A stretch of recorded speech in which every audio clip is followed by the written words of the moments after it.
కలెక్టరేట్లో రాజ్యాంగ దినోత్సవ భారత రాజ్యాంగ దినోత్సవాన్ని పురస్కరించుకుని మంగళవారం సమీకృత జిల్లా కార్యాలయాల సముదాయం కలెక్టరేట్ లో ప్రతిజ్ఞ చేశారు. జిల్లా పాలనాధికారి రాజీవ్ గాంధీ హనుమంతు సమక్షంలో కలెక్టరేట్ అధికారులు, సిబ్బంది ప్రతిజ్ఞ చేశారు.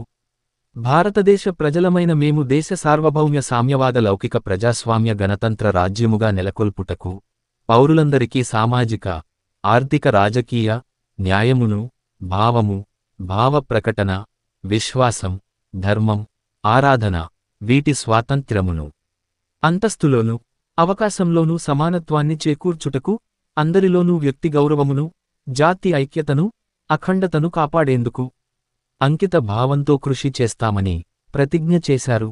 ఈ కార్యక్రమంలో కలెక్టరేట్ ఓ ప్రశాంత్, వివిధ శాఖల అధికారులు, ఉద్యోగులు పాల్గొన్నారు.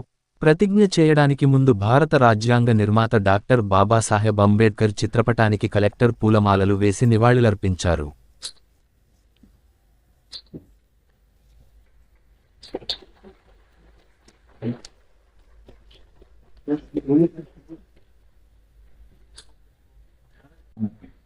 చిత్రపటానికి solemnly resolved sovereign socialist secular republic and to secure all its citizens justice, social, economic and political liberty of thought, worship, equality of status them all, fraternity, assuring the dignity of the individual.